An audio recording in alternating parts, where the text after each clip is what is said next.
예, 호루라기 재단의 유튜브 콘텐츠 2023 히스토리 오늘 네 번째 이야기 시작하겠습니다. 오늘 모신 두 분은요, 2022년에 호루라기상과 깊은 인연이 있습니다. 바로 한 분은 작년에 심사위원장을 맡으셨고요. 한 분은 작년에 호루라기상을 받으셨거든요. 김영희 변호사입니다. 저는 탈핵 법률가 모임 해바라기 대표를 맡고 있고요. 사실은 호루라기 재단에서 이루어지는 많은 공익 제보를 좀 도와주고 있어요. 탈핵 법률가 모임 해바라기 이 모임을 좀 소개해 주시면 좋겠습니다. 저희가 후쿠시마 사고가 2011년도에 있었는데 2011년 7월에 결성이 된 전국의 변호사들하고 또 법학 교수들로 이루어진 전문가 단체라고 할 수 있고요. 후쿠시마 사고 이후에 여러 가지 원전의 안전성을 대해서 문제 제기를 하고 소송도 많이 하고 가장 최근에는 후쿠시마 오염수 해양 투기에 대한 헌법 소원도 지금 현재 준비 중에 있습니다. 네. 네, 안녕하세요. 포항 MBC의 장미쁨 기자입니다. 포항 MBC에 입사해서 한 10년 정도 지금 기자 생활을 했고요. 뭐 지역에 있는 저 같은 기자 한 명쯤은 좀 약자들 그리고 소수의 이야기를 담아서 보도를 해도 되지 않을까, 좀 이런 사명이라면 좀 그런 사명을 가지고 기자 생활을 하고 있고, 2021년도에 했던 월성원전 삼중수소 누출 보도가 좀 많은 주목을 좀 뜻하지 않게 받게 되면서 이 문제만큼은 좀 공론화를 시키고 좀 해결을 했으면 좋겠다 희망을 가지고 속보를 이렇게 준비하고 해 왔고요. 그러다 보니까 이제 다큐멘터리도 제작을 하게 되었고, 그래서 지금은 경주에 제가 출입처를 받아서 월성원전 인근 지역의 주민들의 좀 목소리를 담아보자라는 생각으로 관련된 보도들을 하고 있습니다. 지난 3일 며칠 전에 후쿠시마 오염수 해양 투기 헌법 소원 청구인 모집 기자회견을 하셨더라고요. 네. 민변이 이렇게 헌법 소원을 하는 것이 무슨 의미고, 이것이 만약에 인용이 되어서 위헌이라고 판단된다면 어떤 변화를 기대할 수 있는 것일까, 이것에 대해서 좀 이야기를 해주셨으면 좋겠습니다. 후쿠시마 오염수 해양 투기에 대해서 저희는 이제 방류라는 말을 쓰지 않고, 방류는 그냥 고의가 아닌 상태에서 흘러나가는 거라고 한다면 저희는 투기다. 왜냐하면 이거는 영어로는 덤핑이라고 하더라고요. 그래서 네. 투기인데, 왜냐하면은 이거는 일본 정부가 고의적으로 많은 사람들의 반대에도 불구하고 바다로 내다 버리는 것이기 때문에 용어를 가지고 저희는 이제 투기라고 해야 된다고 생각을 하고, 지금 그 헌법소원을 내는 제일 중요한 목적은 사실 전 국민이 이제 바다가 오염되면 안 된다라는 거 누구나 원한다고 생각하고요. 일부 정치인들, 뭐 국힘의원이나 또 뭐 국힘의 그런 정치권을 제외하고는, 또 원자력계를 제외하고는 다들 그 해양으로 이제 방사성 물질이 나오면 안 된다고 생각하고 있는데, 정부가 또 대통령이 그 해양이 오염되는 거에 대해서 안전하다, 그리고 또 과학적이라는 주장을 반복하면서 여기에 대해서 걱정하는 국민을 오히려 이제 괴담을 유포하는 것으로 협박을 하고 있는 게 굉장히 문제이기 때문에 근데 이제 헌법에 의하면 국가는 국민을 보호할 의무가 있습니다. 그래서 건강을 지켜줘야 되고 생명을 지켜줘야 되고 또 재난으로부터 국민을 보호할 의무가 있는데, 이렇게 해야 될 의무를 가진 국가 그러니까 정부나 대통령이 오히려 그 보호를 하지 않고 지금 해양으로 그 방사성 오염수가 투기되는 거에 대해서 막으려고 별다른 노력을 하지 않는 부분에 대해서, 그리고 또 뭐 일정한 활동을 하는 것들이 오히려 우리를 보호하는 게 아니라 문제되는 차원으로 하고 있기 때문에 거기에 대해서 그게 위헌이고 하지 말아달라고 하는 내용의 헌법소원을 제기하는 것이고요. 만약에 저희가 헌법소원에서 이기게 되면 어떤 결과가 있느냐, 물론 헌법재판이 시간이 많이 걸리긴 하는데, 이게 너무 시급한 사안이라고 판단되면 정말 헌법재판소가 전 국민이, 그리고 또 나아가서는 지구적으로 바다가 이제 방사능으로 오염되는 게 도저히 너무 급박한 문제라고 생각하면 몇 달 안에도 내릴 수 있잖아요. 예를 들어서 저는 그래야 된다고 생각하는데, 그렇게 되면 저희가 헌법소원으로 요구하는 사항들이 뭐가 있냐면, 예를 들어서 국제해양법재판소에 제소 조치를 하지 않는 게 위헌이다, 이런 것도 있는데, 그 중에 잠정조치라고 해서 가처분처럼 당장에 일본 정부가 일단 못하게 막는 걸 요구할 수도 있거든요. 그러면 잠정조치를 신청하지 않은 게 헌법에 위반된다라고 저희가 헌법소원을 내는 거기 때문에, 헌법재판소가 저희 주장을 받아주면 잠정 조치를 신청해라 빨리 법원 한국 정부가. 그러면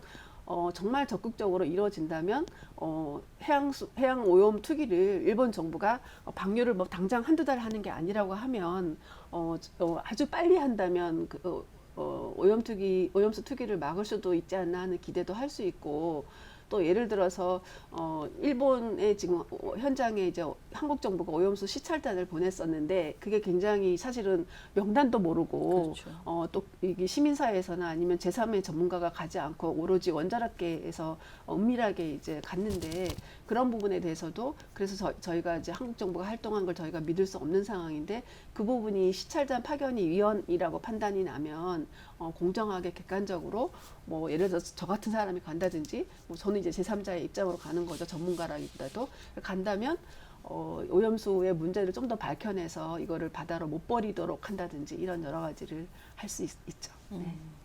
진짜 빨리 청구가 됐으면 좋겠는데 저희가 지금 청구인단 모집을 하고 있더라고요. 네. 그 청구인단에 많은 사람이 참여하는 게 중요한가요? 어떻게 생각하세요? 그 많이 참여하는 게 중요하고, 예. 왜냐하면 이게 일본 정부에서 보고 있을 거잖아요. 한국 국민들이 헌법소원을 낸다는데 10명이 내냐, 1000명이 내냐, 또는 10만 명이 내느냐. 민변에서 과거에 했던 이런 헌법소원은 일주일 만에 10만 명 모은 적도 있거든요. 네. 숫자가 많아서 우리 국민들의 힘을 일본 정부와 또 이걸 지켜보고 있는 세계에 좀 보여줬으면 좋겠다. 이게 저희 바람입니다. 저희 영상 보시고도 더 많은 분들이 참여해 주셨으면 좋겠다라는 생각이 듭니다. 포항의 경우에는 진짜 바다를 끼고 있기 때문에 이게 포항의 어떤 정치적인 색은 사실 국민의힘을 지지하시는 분들이 많잖아요. 그런 것과 이 후쿠시마 오염수 해양 투기에 대해서 어떻게 바라보고 있을지 그런 분위기 좀 들어보고 싶습니다. 그러니까 제가 이렇게 좀 변화가 있는 것 같아요. 제가 이렇게 지켜볼 때 2021년 4월, 5월쯤에 이제 처음 이게 문제가 됐을 때는 그때 제가 보도도 했었는데 이강덕 포항시장이 직접 인터뷰도 하고 그랬었어요. 이 문제가 굉장히 우리 수산업의 지역 경제에 미치는 타격이 크다. 이래서 조치가 필요하다라는 인터뷰도 나가고 이랬었는데 지금은 조금 달라졌죠. 그러니까 물론 그 수산업에 종사하시는 현장에서 일하시는 분들이 느끼는 어떤 불안감이나 이런 거는 굉장히 커요. 그래서 실제로 포항에 굉장히 대규모 죽도 시장도 있고 한데 그런 곳에 사람들이 많이 줄었고 그런 데서 뭐 이렇게 장사를 하시는 분들은 굉장히 체감적으로도 지금 문제가 뭔가 있다 이렇게 느끼고 계시는데 뭐 포항시 의회나 경주시 의회 같은 경우에 후쿠시마 이 문제 관련해서 결의문 채택 같은 게 아직 안 되고 있고 정부 방침이 확고하게 지금 대외적으로도 밝혀졌기 때문에 그 이후에 정치적으로 이게 그런 어떤 집단 행동이나 어떤 더 발전이 되지는 못하고 있는 것 같아요. 그래서 그런 점이 조금 안타깝고 한계가 있다라고 지금 일단 봐야 되겠습니다.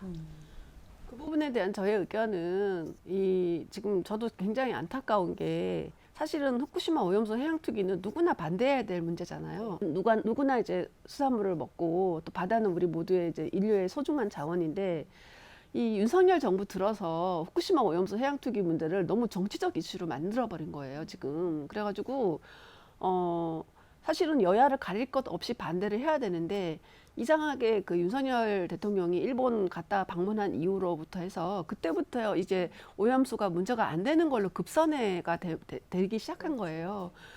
굉장히 안타까운데, 그럼에도 불구하고 여론조사 결과는 지금 윤석열 대통령의 지지율하고 후쿠시마 오염수 해양 투기를 반대하는 그 반대가 높은 비율이 다릅니다. 그래서 해양 투기를 반대하는 비율은 80% 정도 지금 나오거든요.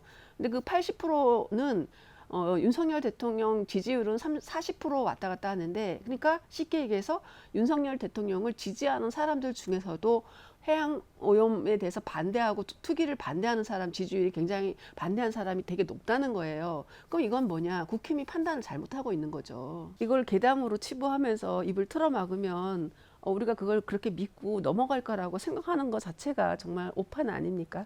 그러니까 근데 사실 이게 먹힐 수도 있는 이유는 저는 언론 때문이라고 생각하거든요. 이 후쿠시마 오염수가 문제가 없는 것처럼 또 이게 괴담인 것처럼 이걸 굉장히 많이 이제 보도가 많이 늘어났어요. 그동안 이제 탈원전과 친원전에 대해서 이제 그런 식이었는데, 지금은 이제 후쿠시마 오염수 문제로 그게 넘어가서 정말 이거는 나중에라도 좀 책임을 꼭 친일파 뭐 인명사전 이런 식으로 해양 투기에 대해서 오염수 해양 투기에 대해서 앞장서서 그 일본 정부를 대변했던 사람들에 대해서는 반드시 책임을 물어야 된다고 생각하고 있고 언론도 마찬가지라고 생각합니다. 제가 원전을 좀 취재하면서 느꼈던 뭐 한수원이나 원안이나 뭐 정부의 어떤 그런 태도 그리고 원자핵공학과 뭐 교수들의 뭐 그런 입장 이런 것들을 좀 오랜 시간 지켜봤잖아요. 그러면서 느낀 건 뭐냐면 이제 과학이라고 주장을 하는데 그게 너무 일방적이라는 생각이 드는 거예요. 그러니까 예전에 저는 취재하면서 어떤 생각이 많이 들었냐면 우리가 중세 시대 때 암흑 시대라고 하잖아요. 그때 성직자들이 성경에 대한 해석을 어떻게 보면 본인들이 독점을 해서 이거는 뭐 죄다, 죄가 아니다. 뭐 예를 들어서 뭐 헌금을 하면 천국에 갈 수 있다. 뭐 이런 식으로 이렇게 되게 이렇게 인위적이고 독점적으로 일방적으로 진리를 규정하고 이렇게 했었잖아요. 그러니까 그런 태도랑 좀 굉장히 비슷하지 않나 이런 생각을 개인적으로는 했어요. 그래서 과학이 아니다, 괴담이다라고 주장을 하는데 제가 그 최근에 그 노스캐롤라이나 대학교 뭐 생물학과 교수님 티머시 무스 교수님이나 뭐 서울대 의대 백도명 교수님 그리고 제가 다큐 취재하면서 만났던 그 IPPNW라고 하는 독일의 안젤리카 클라우센 의사 선생님 이렇게 취재를 해서 들어보면 공통적으로 그분들이 말씀하시는 게 뭐냐면 아무리 적은 양이라도 방사성 물질은 위험하다. 왜냐하면 먹이 사슬과 생물 농축 때문이다. 그러니까 생물 농축이라는 거는 바이오 매그니피케이션이라고 하는데 생물 증폭이라고도 번역을 하더라고요. 그러니까 먹이 사슬 속에서 상위 포식자에 있을수록 방사성 물질들이 농축되고 축적되고 그런 것들을 체내에 상위 포식자일수록 체내에 그런 것들이 더 많이 축적된다는 거예요. 그러니까 이거에 대해서는 지금 그런데 원자핵공학계나 정부나 뭐 이런 곳에서 전혀 얘기를 아예 하지를 않고 있어요. 그래서 어떤 교수님은 아예 이게 농축 자체가 안 된다라고 말씀하시기도 하시던데, 그러니까 그거는 약간 너무 일방적이지 않나. 이런 생물 농축이라는 이런 것들은 학술적으로도 다 보고가 됐던 것들이고, 특히 제가 또 막 이렇게 저렇게 많이 찾아봤는데, 저도 이제 뭐 삼중수소 관련해서 소송도 하고 뭐 이렇게 하다 보니까 자료를 많이 찾게 되는데, 네이처에도 나왔더라고요. 2016년 연구에 후쿠시마 해안 갯벌의 생물 다양성과 수가 크게 감소했다. 후쿠시마 사고 이후에요. 그리고 태평양으로 배출될 경우에 전체 해양 생태계와 먹이 사슬에 예측할 수 없고 되돌릴 수 없는 위험을 초래한다라고 제가 다큐멘터리 취재할 때 만났던 그 독일의 핵전쟁 방지 국제의사회에서 보도자료를 공식적으로 최근에 냈었어요. 그러니까 이게 사실 우리나라의 뭐 탈핵단체나 일부 사람들이 주장하는 것이 아니고 정말 전 세계의 사람들이 이 문제에 대해서 우려하고 있고 의학적으로 그리고 생물학적으로 과학적으로 문제가 있다고 얘기하는데 이런 부분들은 사실 거의 다뤄지지를 못하고 일부 사람들의 지나친 괴담이나 걱정 정도로만 치부되고 있는 게 좀 저는 그게 기자로서 지켜보는 입장에서 굉장히 안타깝더라고요. 네. 촌철살인의 멘트를 한마디씩만 그냥 해주시는 그런 코너를 해보는 게 어떨까라고 생각을 했어요. 먼저 후쿠시마 오염수를 가지고 오염수노 처리수야 라고 하는 주장이 있잖아요. 당연히 오염수죠. 처리했대잖아요. 아, 처리를 사실은 했는지 안 했는지도 모르는 거예요. 그건 네. 일본 주장이잖아요. 네. 그리고 이번에 알프스라고 해서 이게 특히 원자력계가 용어 장난이 많거든요. 그러니까 뭔 말인지 모르게 하거나 말을 그렇듯 예쁘게 하거나 이런 게 많은데 알프스도 다핵종 제거 설비라는 거는 그들의 주장이고 알프스 영어는 풀어보면 그런 뜻이 아니에요. 그냥 오염수 뭐 정화장치 비슷한 그런 뜻이고 그런 식으로 사람을 속여요. 우리 이태원 참사 때도 희생자라고 하지 않고 사망자라고 하거나 뭐 참사라고 하지 않고 뭐 사고라고 하거나 이 용어가 다 이데올로기를 만드는 건데 그 이번에 그 어제 이제 IAEA에서 그 발표가 최종 보고서가 나왔지만 거기서도 이 알프스에 대해서 그 사실은 기술 검증을 IAEA가 하지 않았거든요. 그렇기 때문에 처리수라고 하는 거는 일본의 주장일 뿐이다. 우리가 거기에 속으면 안 되다. 우리는 오염수라고 하는 게 맞습니다. 네. 그 과학적이라는 말 너무나 많이 사용하고 있는데 저희가 이제 월요일 날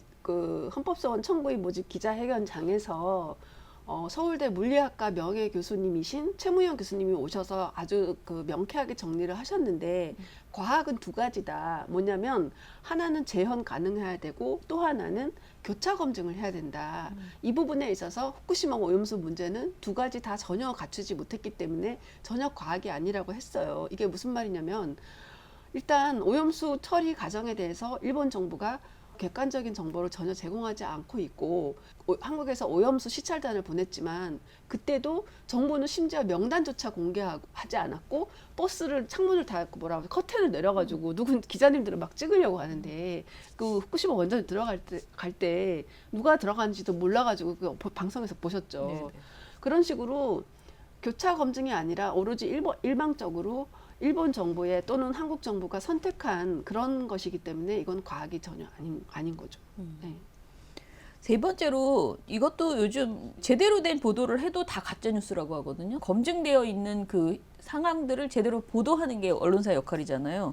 근데 지금 가짜 뉴스다라는 이 프레임으로 모든 언론사의 입을 막아버렸다라는 생각이 들거든요.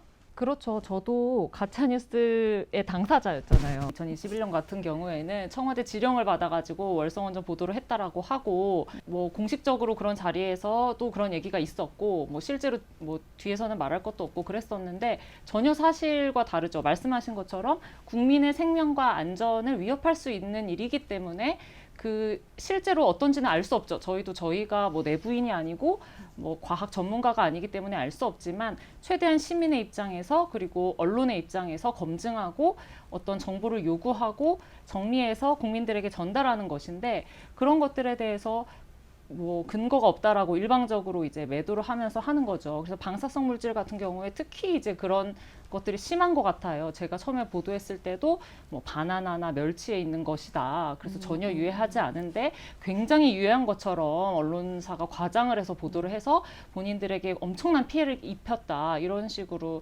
저희에게 막 항의도 많이 하고 이랬었는데 그런 것들이 아까 제가 말씀드린 것처럼 굉장히 그러니까 권위적이고 좀 독선적이고 이게 민주주의 사회 속에서 우리가 같은 구성원으로서 같이 의견을 주고받고 협의하고 수기하고 토론하고 이렇게 어떤 중요한 결정들을 해가야 하는데 이분들이 약간 그런 생각을 하고 계시는 게 맞나 약간 이런 의심이 들 정도였던 거죠.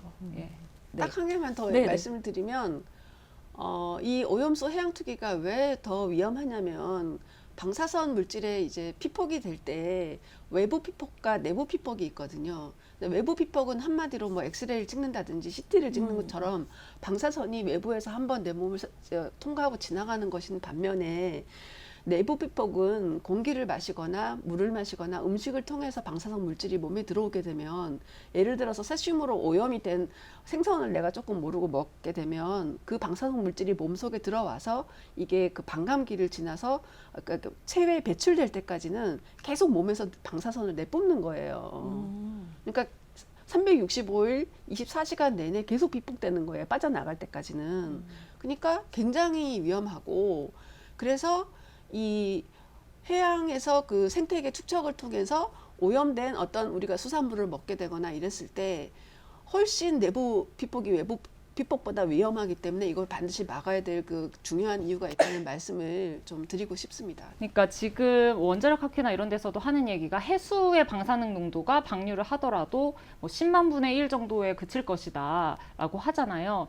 그래서 그 최근에 발표된 자료가 있는데 킨스에서 해양 환경 방사능 조사를 계속하고 있는데 뭐 수십 년 동안 거기서 이제 표층 해수하고 해저 퇴적물 어류를 분석을 하는데 이것도 이미 발표됐던 건데 제대로 다뤄지지를 않았어요. 네. 그래서 제가 조금 오늘 말씀을 드리고 싶은데 후쿠시마하고 우리나라의 표층 해수 농도를 분석하고 그다음에 1kg당 어류의 방사능 농도를 분석한 거예요.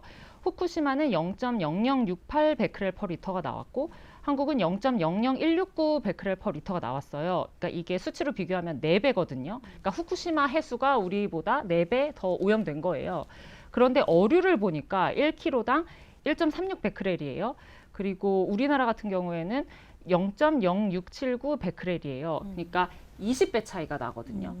그러니까 해수는 4배밖에 차이가 안 나지만 어류에서 발견되는 방사능의 농도는 20배 차이가 난다는 거예요. 그래서 이거를 근거로 해서 방사성 물질의 생물학적 농축 문제는 단순하게 해수 농도만 가지고 판단할 수 없다. 이게 농축이 점점 진행이 되고 아까 제가 먹이사슬도 말씀드렸지만 이런 것들을 통해서 농축도가 현저하게 달라질 수 있기 때문에 이 부분에 대해서는 좀 더 조사가 필요하다라는 말씀을 하셨거든요. 그래서 그런 부분들이 사실 지금 많이 다뤄지지 못하고 있는 부분이라고 생각합니다. 그러니까 이번에 좀 저는 개인적으로 그런 걸 느꼈어요. 그러니까 굉장히 많은 전문가들이 나와주셨으면 좋겠는데 지금 이 상황에서 우리에게 우리 인력풀이 굉장히 이와 관련돼서 언급해 주실 만한 분들이 굉장히 모자라다라는. 모자라는 게 아니고요. 거의 멸종 위기 수준입니다. 그러니까. 네, 멸종 위기. 왜냐하면은 특히 원자력과 관련된 일은 원자력계 이익에 반하는 목소리를 내는 순간 총살이에요.